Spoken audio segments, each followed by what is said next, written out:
I grew up in a mill town, much like Lewiston. There was a large paper mill in town. Everyone worked for S.D. Warren, and my dad worked for the paper mill. And in fact, 2 summers after I graduated from high school, I worked in the paper mill as well. Back in those days, you know, if you grew up in the prior generation, you know, that was like what you aspired to, as a good job in the mills.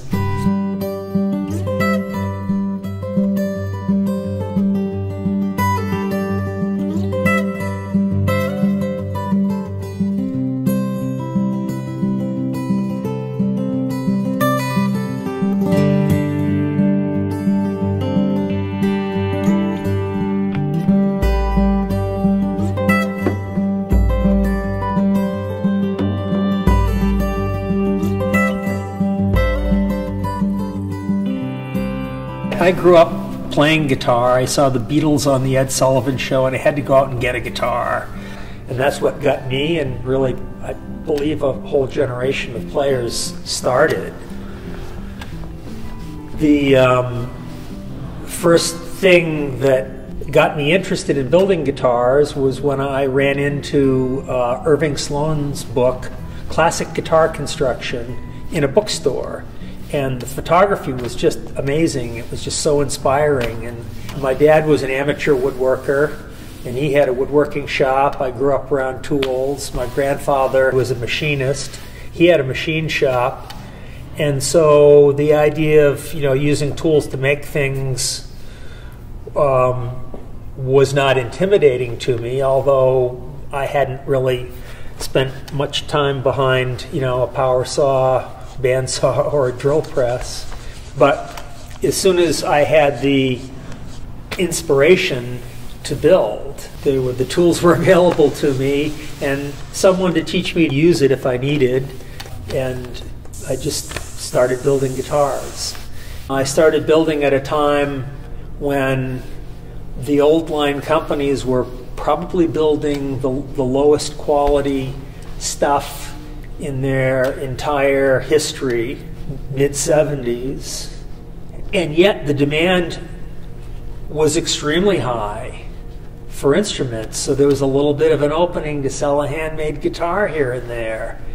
Now, here I am 40 years later, 40 plus years later, and I'm fortunate to be able to make a living building guitars here in southern Maine. And, you know, I've been able to raise my family here.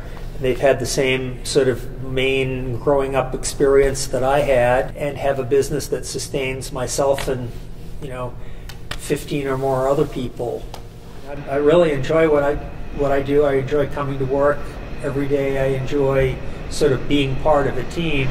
But what I really learned about myself is when I started surrounding myself with other luthiers, and then we had to collaborate. And everyone has a little different style of building.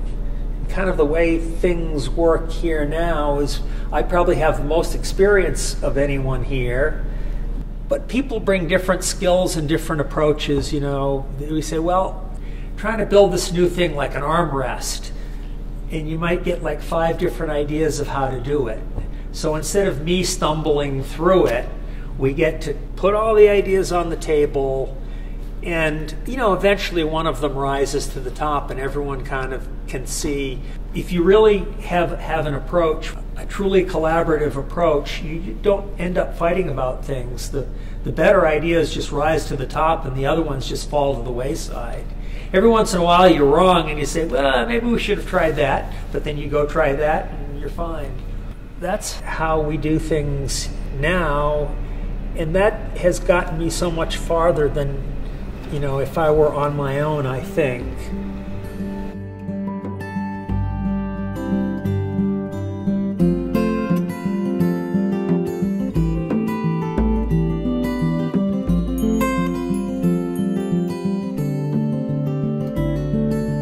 There's a real sense of commonality in the desire to bring the best of ourselves to the work. I think at Bourgeois Guitars that I haven't seen, even in a demographic like the Merchant Marine, where folks are all invested in the science and the art of that discipline. There's often an element of I'd rather be doing something else with my time, and that's been a common experience for me in many different workplaces, and that's completely absent here. I first heard about Dana. Maine Public Broadcasting did a television show, like a segment on him, when I was in maybe 8th grade or something. So I had always known in the back of my head that there was a really exquisite guitar made here in Maine. In those days, you couldn't just come in and fill out an application. You had to present a handmade guitar to be critiqued by Dana's crew, which is a little bit nerve-wracking. But I had made my first guitar kind of in the back bedroom at my house. I presented the guitar, which by my current standards was abysmal, but at the time it was good enough that Dana, took a chance on me, and I was hired into the neck department. And I found out a lot of things about myself and about the craft, particularly through that process. You kind of learn where your own boundaries are, and you learn how to push them. And then you kind of learn things that are important. One of the things Dana is known to say again and again is you can't really achieve mastery until you've made all of the mistakes. You have to make every mistake and solve that problem, and that's what mastery really is. Like I said, the things that you can't read in a book, the experience things, One example comes to mind where if you're going to make a perfect miter joint, you use the reflection in the back of your chisel to gauge the angle of the miter that you're going to cut. In order to do that, your chisel has to be perfectly sharp, and it has to be polished to like a mirror finish so that you can use it as a mirror and a cutting tool simultaneously. Well, that requires slowing down and learning how to become a master at sharpening. That's an entire skill set in itself. And again, that's one of those things in luthier that gets overlooked. You have to be really, really good with hand tools. Little tricks like that you can only learn on the ground and with things in your hands. I started playing guitar when I was 8, built up a whole collection, spent all my time buying as many as I could, and then realized I couldn't afford to fix them all, keep them all up and running. So my guitar teacher at the time was also the guitar tech at a store. And I started trading guitar lessons for guitar repair lessons every other week and learned to fix up my own guitars. I moved on to the Gallup School of Luthery to the master class, built 4 guitars out at Gallup, and came back to Maine, and wasn't sure I was going to find a job anywhere. And then I saw an ad on Craigslist looking for a guitar builder, of all places, and came up here and checked it out, and it turned out to be Dana. I applied for the job, came here for a trial, and started working here not long before, right when I was 18, I believe. When I went into it just thinking I would get a nice acoustic guitar out of it, I wasn't really planning on doing much building. I wanted to be able to work on them a little more and understand guitars deeper, but after building that one, I fell in love with the craft. I love woodworking, always have, and after going through the entire process, I was in love with it right away. Well, certainly it's building the guitars. I think Maine is also a magnet for a certain kind of creative person. It's a unique part of the country.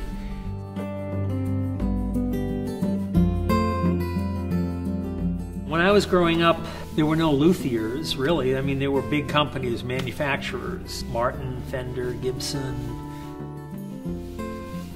Quite a few guitars were built in Chicago. Most of those companies had gone by the wayside by that time. But it wasn't like there were small shops everywhere like there are today.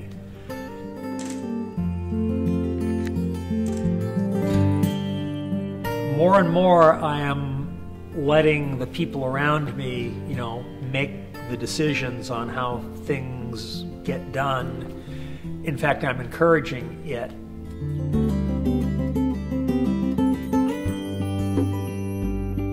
I think a lot of builders of my age have shared information. It's been a wonderful thing being in this community of people who, for the most part, don't have secrets. We're all about the same age. We all kind of know each other. And there was a period when, everyone was just starting out and everything was new, and not very comprehensible. You know, then there was this middle period when people really began to understand what they were doing, but interested in what everyone else was doing. And the wonderful thing is that anyone could visit anyone else's shop or call anyone else up and ask, hey, how are you doing this? I remember Bob calling me up once and saying, how do you cure your tops before using them? I'm calling everyone to find out. I know that in many other crafts, I mean, the whole guild system in Europe, and the violin makers would keep their secrets, guard their secrets, dole them out little by little to apprentices, so they would be apprentices for longer, not go off on their own, etc., and maybe even not even tell their future competition everything. Totally different over here. Everywhere just so, I think everyone is just so passionate about building guitars that we just want to, you know, we just want to talk guitars and talk shop all the time. I don't know, I feel so lucky to have been part of these different teams over the years that really allowed me to grow as a person and as a builder. For myself, in a management position, you know, I look forward to Mondays, which is I feel like a one percenter, you know. You know, to me, it's all about the team. It's all about building the team. Right now, we have a very good team. Team building takes an awfully long time. You know, you have to start with a good core of people who share the same vision, and, you know, inevitably some people leave and new people come in, and you have to make sure that everyone is compatible. And that's the main thing. I just feel so fortunate, you know, to have developed my craft and my career in this community.